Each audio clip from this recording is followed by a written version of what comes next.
Hello! Welcome back to our channel. So, ano ba tayo ngayon? Ano ba ang subject natin ngayon? Gagi. Kasi magwa 1 year na kami dito sa rental namin.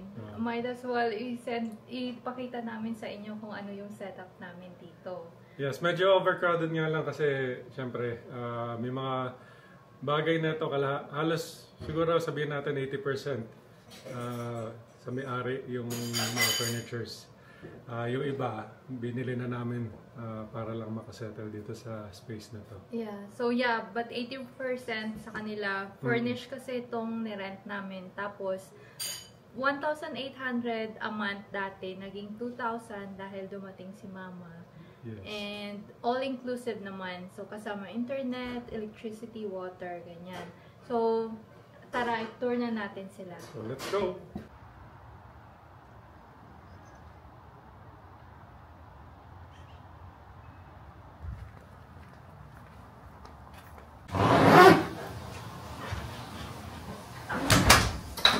So, ito yung entrance dito. Nandyan yung sa sapatos.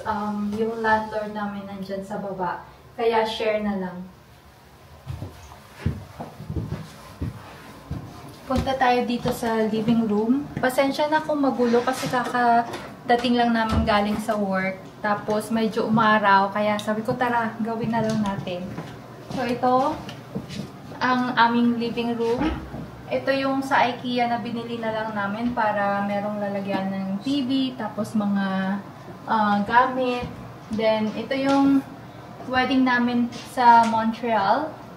Tapos, ito yung sofa na sa landlord naman to. Kasama to sa rental. Bumili na lang kami ng mga throw pillow para maganda siya tingnan. Tapos, itong nakaraan na video natin, ito yung galing sa sister-in-law ko. Hindi na niya gamit pero sobrang ganda pa din. Kaya sabi namin, kunin na lang just in case lumipat kami. Meron na kaming sofa. So yeah, ito yung living room. Kasyang-kasya lang, tamang-tama lang. Tapos, mga halaman. Alam niyo na kung kaninong halaman yan. May plantito, diba? Tapos punta tayo sa kwarto kasi si Alex ang magtutour sa inyo sa kitchen. Ito naman yung kwarto namin. So, ayan. Medyo crowded kasi ang dami naming gamit na walang mapaglagyan masyado. So, side table, bed, then side table naman. Madaming damit dyan dahil mahilig talaga ako sa dress kung summer. And then, ito yung office ko dito. Workstation ko kasi twice a week dito ako nag-work sa bahay. And dahil nga gusto ko komportable naman. Kaya ito, nandito yung laptop. Tapos nilalagay ko lang dyan. Tapos isang monitor. And then, isa lang yung banyo namin dito. Kaya, ang ginawa na lang namin ni Alex, gumawa na lang ako ng station kung saan ako pwedeng mag-ayos ng buhok, mag-ayos ng mukha, tapos yung mga drawers dito, kung ano-anong malalagay.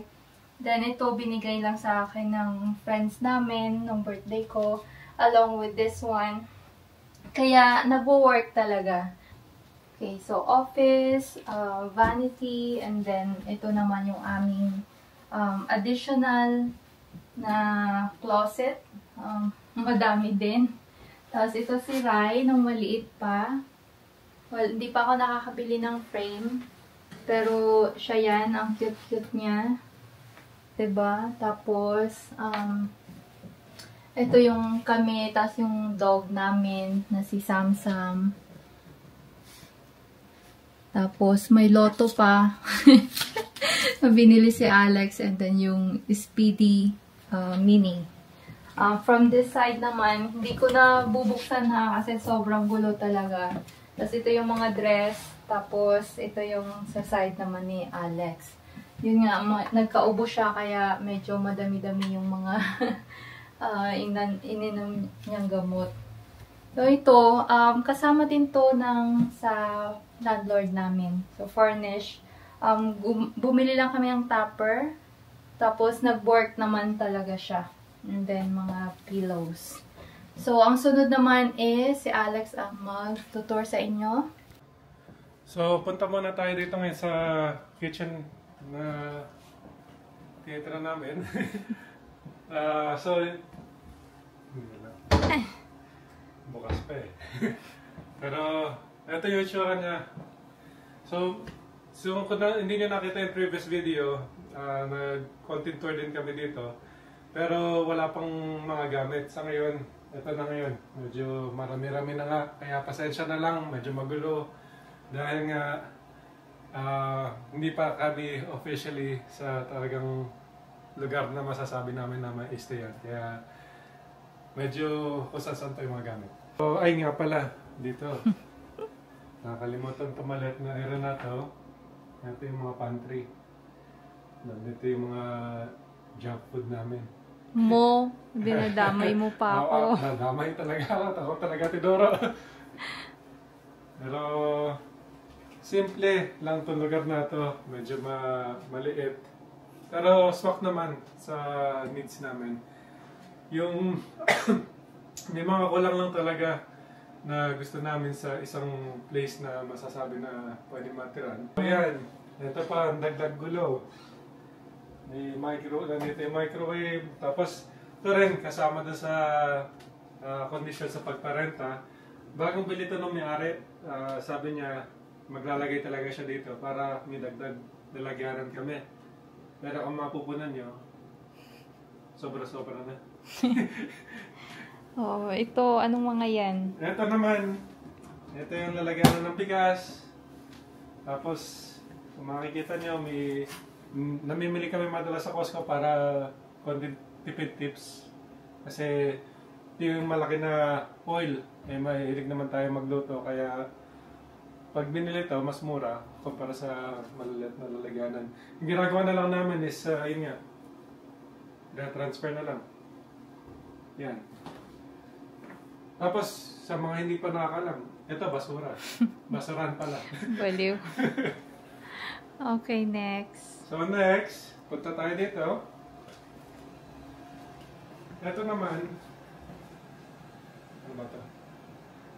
Ito naman, ito parte na ito, parang, kasi nandito ilaw, parang dito dapat ilamin sa kainan.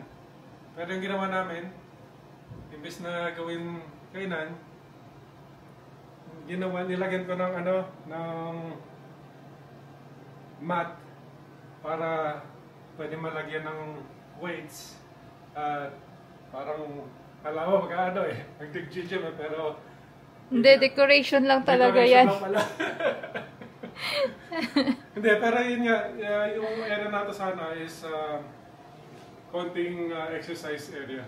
Yes. Kaya kung mapupunan nyo, nandun yung bench, nandun yung mga weights.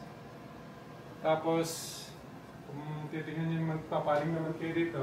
Kung mapupunan nyo, nilipat namin yung lamesa dito. Dito yung, kumbaga, yung eating area namin. Kaya lang, mapupunan nyo dito. Pasensya na lang. Kaya na naman, medyo magulo. Medyo marami mga gamit. Yun yung isa sa mga is, yun nga, unfortunately, itong space na to, parang kulang pagdating sa storage. Kasi ito, ginagamit namin ito pang camping. Tapos, yun yung extra gulong para sa sasakyan. Tapos, kung papaling naman kayo dito, ginawa na lang namin ang paraan na patungan habang pagka hindi ginagamit itong cooler na pinangkakamping namin. Tapos yan. Yung Tide nga pala, ano yan? Yung Tide. Kasi kahit pa paano nagtatry mag-recycle.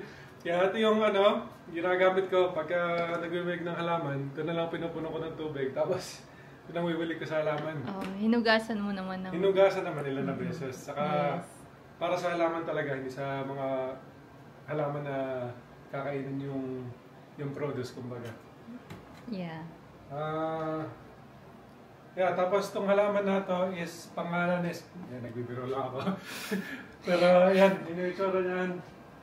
Tapos yung nga palang isa lang babanggitin ko at nagpapasalamat ulit sa Carabar Mercado. Ito yung isa sa binigay nila sa amin na dragon fruit. Kung hindi niya nakita yung previous video, meron kami video regarding Carabar Mercado. Paki-check na lang, pero napakaganda ng lugar na yun.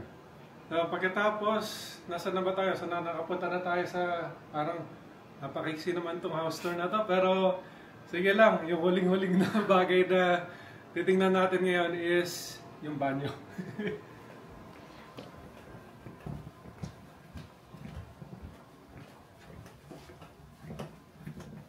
So, kung makikita nyo dito, itong pintuan na to, storage.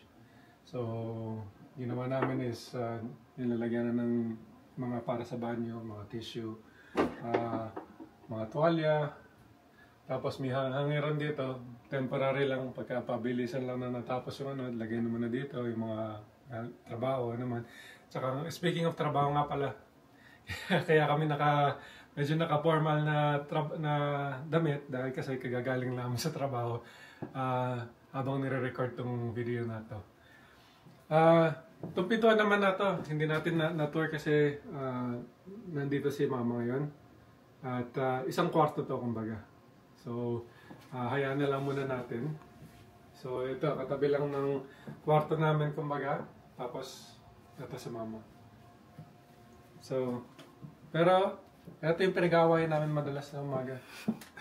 Yung banyo. Yeah. So, ito yung banyo. Single sink siya. Tapos, isa lang yung toilet bowl. Saka, may bathtub siya. Pinag-aawayan namin kasi isa lang nga yung banyo, same yung schedule namin. Tapos si mama, same din yung schedule ng pagkain niya ng breakfast and paggamit din ng washroom. So, sa isang washroom, 3 tao, sobrang hirap talaga. If you can imagine kung isa sa amin kailangan ng mag-washroom pero may isa sa loob, yun talaga, mahirap. Kaya, ewan ko if we're gonna look for a new place or not. Yun nga yung pinag-uusapan namin is maghanap ba ng lugar kasi fully furnished yung place na to. Naka 1 year na rin kami dito. Yeah. Napag-usapan din namin sa previous videos na gusto namin humanap ng bahay pero hindi pa ready. And question is nasa tamang panahon din na mag-enter agad sa housing market. So, we will see. Pero stay tuned lang kayo dahil kasi maraming nangyayari sa adventure namin dito or pag-resettle dito sa Canada. Yeah. Although Canadian kami, citizen, nahihirapan kami din. Hindi kami magsisinungaling, nahihirapan din. Hindi kayo nag-iisa kung sakaling na parehas lang yung nadadaanan nyo sa ganitong panahon. Challenging talaga, kaya tiyaga lang tayo at tibayan lang talaga yung mga pinagdadaanan natin. Kaya as much as possible, syempre stay positive. So, continuous update kami sa inyo. Baka may mga questions kayo or mga suggestions kung ano yung pwedeng magawa sa ganitong tonong market. Magwa 1 year na kami, so pwede na kaming humanap, pwede na kaming lumipat, kumbaga. Yes. Kaya lang nagdadalawang isip pa nga kung maglilipat ba or mag-stay.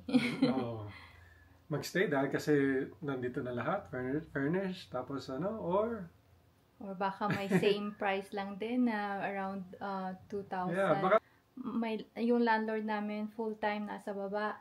Lagi kami nagpapaalam pag gagamit kami ng laundry. Kaya medyo sa 1 year na nag-stay kami dito, na-realize namin yung mga pros and cons, kumbaga. At sa ngayon, inaalam pa kung ano ba talaga yung susunod na steps namin sa journey namin. Sa mga hindi pa nagsusubaybay dyan, baka pwedeng mag-subscribe na lang kayo at kung nagustuhan nyo itong video na to, mag-like na rin. Until next time, bye!